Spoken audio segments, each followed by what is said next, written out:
नमस्कार उज्जैन, मैं हूं आपके साथ इशिका यादव। आप देख रहे हैं अभय न्यूज का 2 अगस्त मंगलवार शाम का बुलेटिन।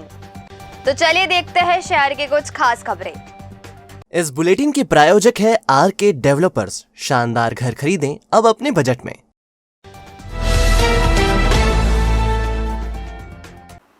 जिला अस्पताल में फार्मासिस्ट की कमी के कारण गले की जगह आग का ड्रॉप मरीज के परिजनों को पकड़ा दिया गया। परिजन जब दवाई दिखाने डॉक्टर के पास गए तो वह यह देखकर हैरत में पड़ गए कि यह दवा तो उन्होंने लिखी ही नहीं थी।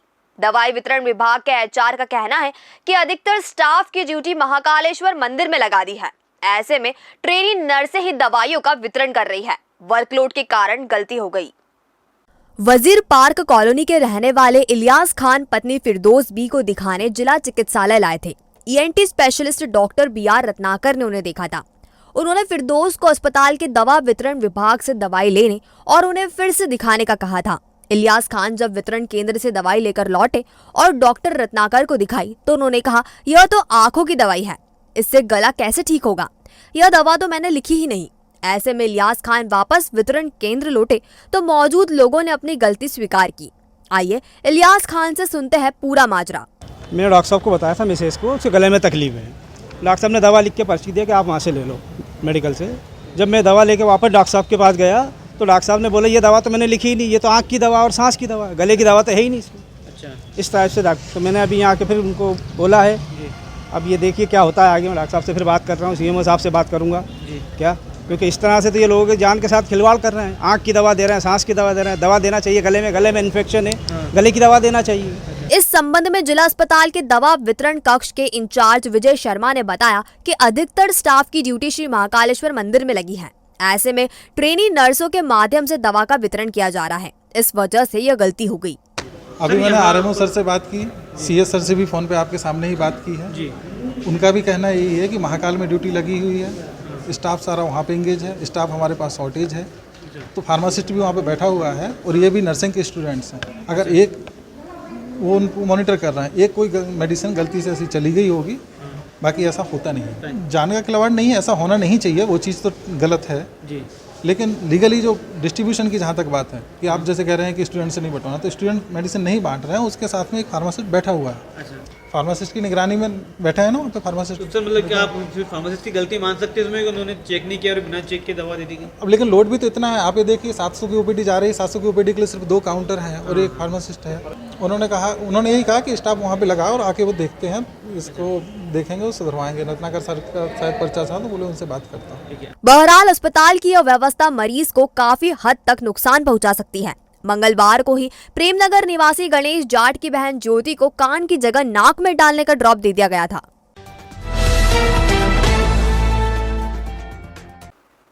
वर्ष में केवल एक बार खुलने वाले भगवान नाग चंद्रेश्वर मंदिर में मंगलवार को शीघ्र दर्शन व्यवस्था के नाम पर आस्था के साथ खिलवाड़ होता रहा और प्रशासनिक अधिकारी इसे माकूल इंतजाम बताते रहे। जल्दी दर्शन करवाने के नाम पर भगवान नाग चंद्रेश्वर की प्रतिमा को पुलिस वालों ने अपने कब्जे में ले रखा था। इस दौरान जो श्रद्धालु दर्शन के लिए पहुंचे वह ना तो फूल चढ़ा सके और ना ही शीश झुका सके। वर्दी वाले उन्हें कहते रहे कि सामने दीवार पर देखो, लेकिन देखने से पहले ही कई श्रद्धालु लाइन से बाहर कर दिए गए। इस दौरान बाहर से आए श्रद्धालु यह कहते नजर आए कि इतनी दूर से आए, इतने घंटे लाइन में लगे, लेकिन दर्शन के नाम पर भगवान को छू भी ना सके। दरअसल श्रावण मास में श्री महाकालेश्वर मंदिर में बढ़ती श्रद्धालुओं की संख्या के चलते 2 बार श्रद्धालुओं के बेहोश होने की घटना हुई, जिसने प्रशासन की किरकिरी तो की ही, साथ ही उनके दावों की पोल भी खोलकर रख दी। इसके बाद प्रशासन ने हरसिद्धि क्षेत्र में अघोषित लॉकडाउन लगाकर लोगों को घरों में कैद कर दिया। हद तो तब हो गई जब जल्दी दर्शन के नाम पर प्रशासन ने श्रद्धालुओं को चलते चलते भगवान नाग चंद्रेश्वर के दर्शन करवाए। उन्हें ना तो प्रतिमा के समीप आने दिया गया और ना ही छूने दिया गया। महज 1 से 2 सेकंड के भीतर श्रद्धालुओं को बाहर कर दिया गया। ऐसे में कई श्रद्धालु तो दर्शन से ही वंचित रह गए। दरअसल बद इंतजामी के चलते हमेशा से ही प्रशासन और मंदिर समिति की कार्य प्रणाली सुर्खियों में रही है। अपने ऊपर इल्जाम न आए इसलिए प्रशासन आस्था से खिलवाड़ करता है और यही भगवान नाग चंद्रेश्वर के दर्शन में लगे श्रद्धालुओं के साथ भी होता नजर आया। अब सवाल यह उठता है कि महाकाल मंदिर के अतिरिक्त देश भर में 11 ज्योतिर्लिंग, 4 धाम और अन्य कई प्रमुख मंदिर है जहां प्रतिदिन लाखों श्रद्धालु पहुंचते हैं, लेकिन वहां किसी भी श्रद्धालु की भावनाओं को आहत नहीं किया जाता। इधर जिम्मेदारों से बात नहीं बनी तो उन्होंने देश भर से आए श्रद्धालुओं के सामने एक बार फिर मंदिर की किरकिरी करवाने में कोई कसर नहीं छोड़ी।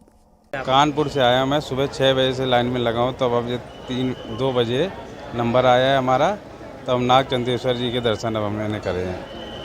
किस प्रकार से भीड़ भाड़ भीड़ भाड़ है, 2-3 लाख की संख्या होगी कम से कम। भगवान के दर्शन हुए? हाँ, भगवान के दर्शन हो, हाँ देखे ऊपर।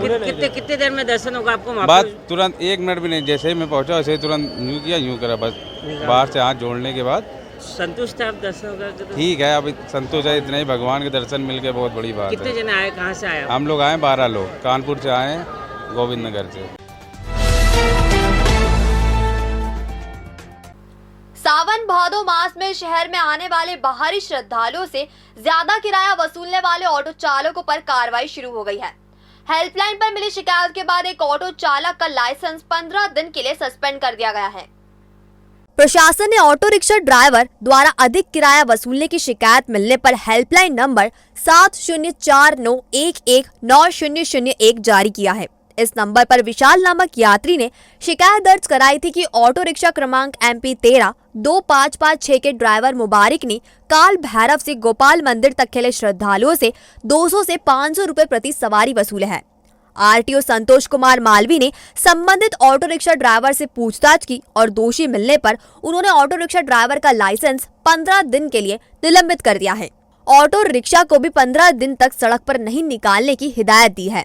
RTO ने ऑटो ड्राइवरों को निर्देश दिया है कि वे निर्धारित किराया ही यात्रियों से लें। अधिक राशि लेने की शिकायत मिलने पर संबंधित ऑटो रिक्शा चालकों का लाइसेंस भी निरस्त किया जा सकता है। भविष्य की चिंता छोड़ो, पंडित गोविंद गुरु से नाता जोड़ो। ना कोई पैसा ना कोई फीस, बस लीजिए गुरु जी का आशीष। आज ही जाने अपनी हर समस्या का समाधान। संपर्क करें 9827030415 या 9302230415। हमारा पता 8 अलगदाम कॉलोनी, सावे रोड, उज्जैन।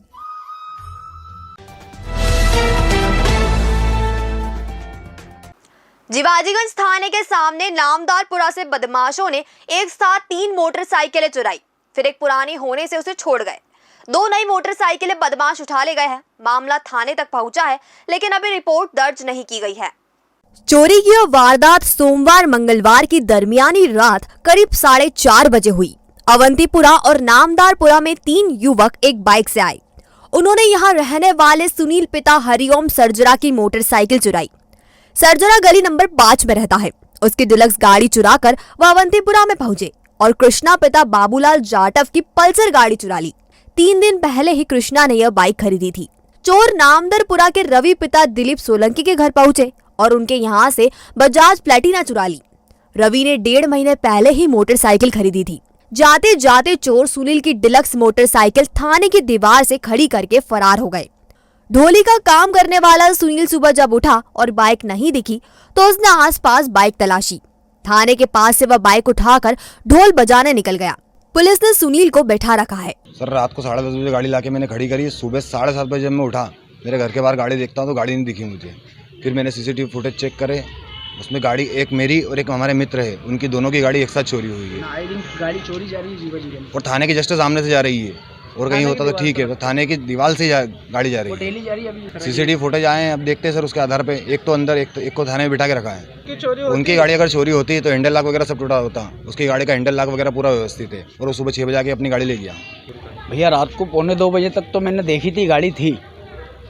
1:45 बजे बाद में फिर सुबह मालूम पड़ा मम्मी आए तो ये गाड़ी कहाँ है तेरी, तो मैंने बोला बाहर खड़ी है, तो मम्मी ने बोला है ही नहीं। CCTV सामने आई ना, 2 गाड़ी, एक अपनी गाड़ी ले इस गली में, पास वाली गली में खड़ी कर ली थी उनने पहले चुरा के, और उसके बाद में दूसरी गाड़ी को यहीं थाने के सामने से उठाई है। वो उसका लाक तोड़ के और तीनों गाड़ी लेके गए। उसके थोड़ा सा आगे चल के सिटी डिलक्स छोड़ के भी गए जिस गाड़ी से वो आए थे।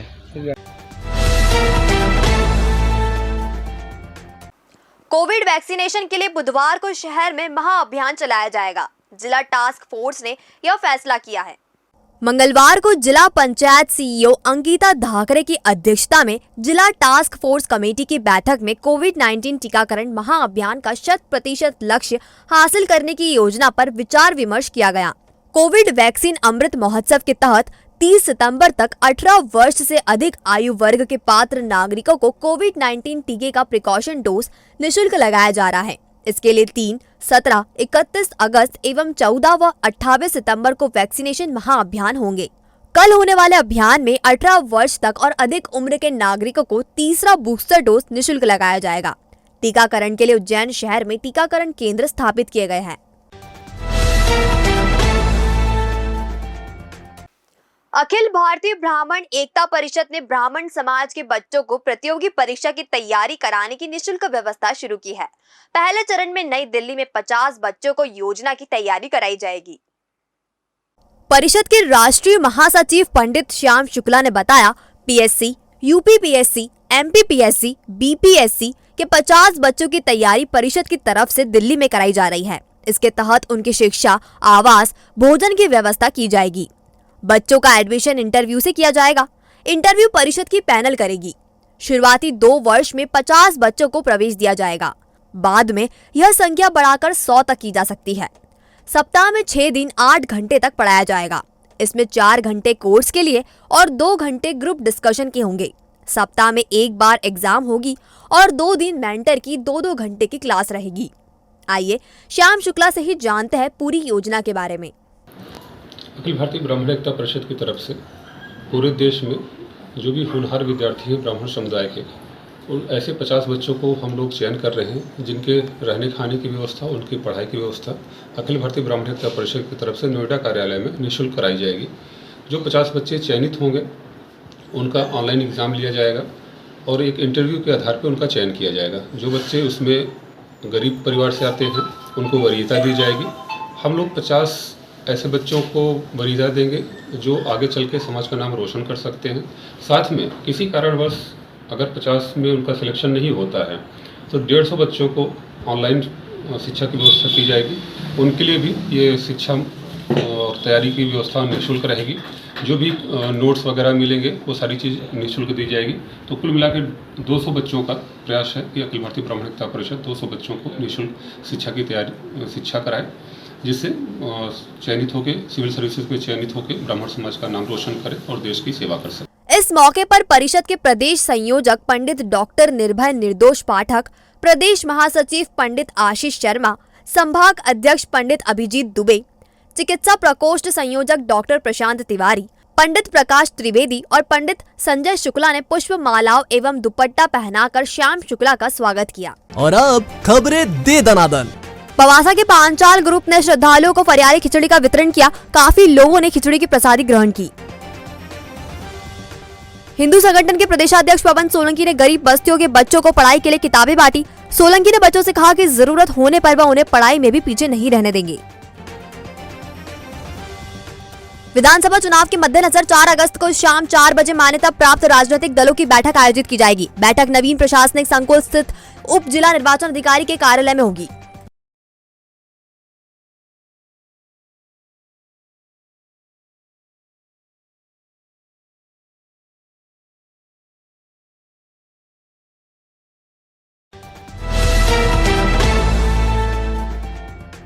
तो आपने देखा हमारा बुलेटिन। ये आपको कैसा लगा, इसका फीडबैक हमें हमारे कमेंट सेक्शन में जरूर दीजिएगा। कल फिर मुलाकात होगी नए बुलेटिन के साथ। नमस्कार।